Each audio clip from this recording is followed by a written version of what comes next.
Panigale represented a marked departure from earlier balls.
With the release of Ducati's new V4 platform, we really thought it was maybe an appropriate and really fun thing to put together a few of the bikes that kind of led up to this. You know, you have each one of these is a real signpost for sport bikes in general, but for especially Ducati superbikes. Being able to assemble these machines, as we're fortunate enough to have some great customers that loaned us these bikes for the purposes of this piece. And we'll just take a few minutes to kind of talk about each one of them and not get too much into the specs, but just to really talk about what makes these things just special from a bike nerd and from a Ducatista kind of standpoint.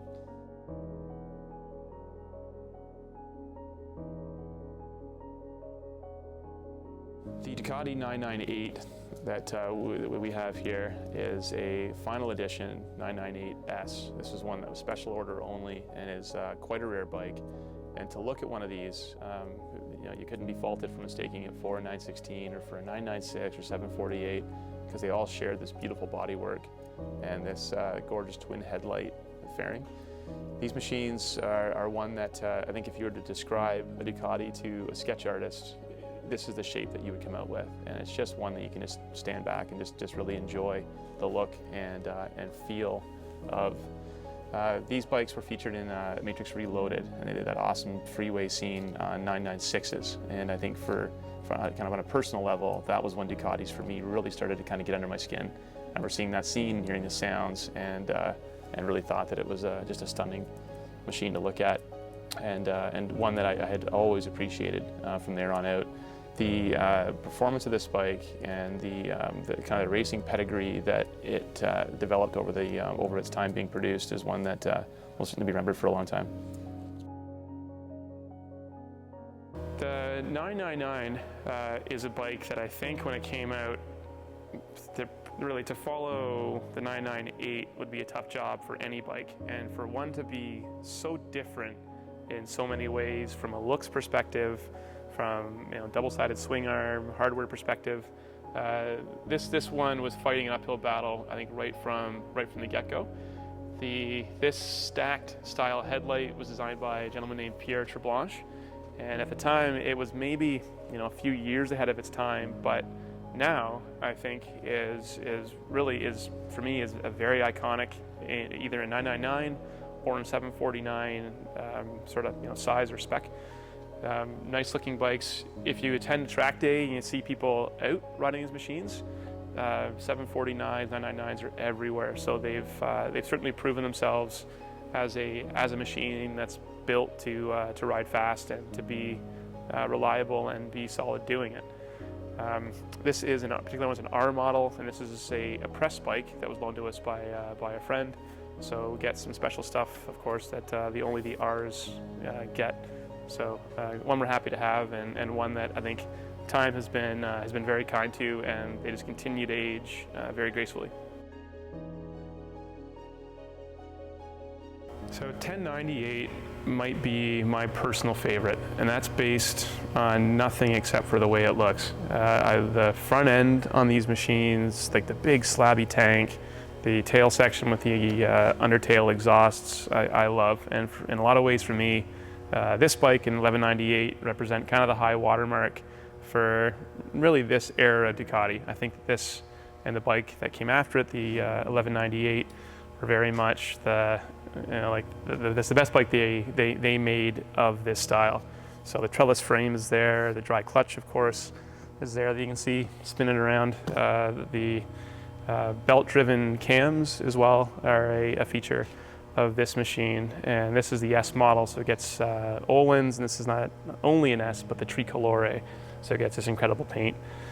This bike also, from an electronic standpoint, you started to see more of a Germanic influence in some of the electronic pieces. So you had Bosch ECUs, I think you had Bosch throttle bodies on this one too, so there were some of those nice refinements coming, even at this point, while still retaining all the things that made this bike wonderfully Italian. So again, a personal favorite of mine, and just a wonderful bike. Just even sitting still, it just looks incredible.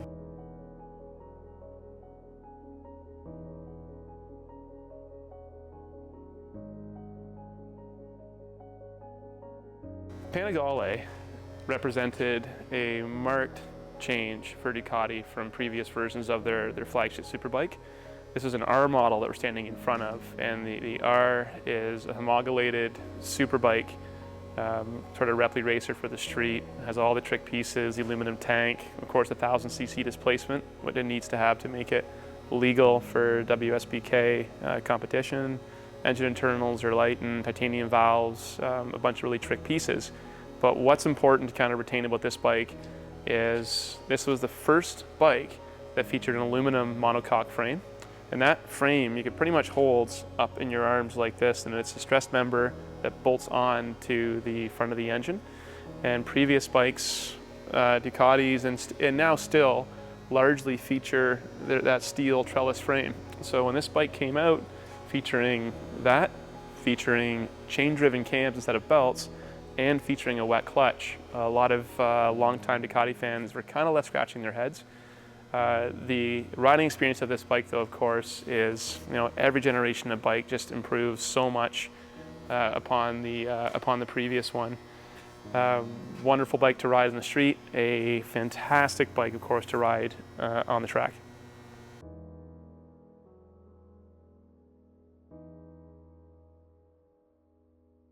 So being flanked by these four motorcycles really helps me to kind of recognize and realize what makes this bike so special.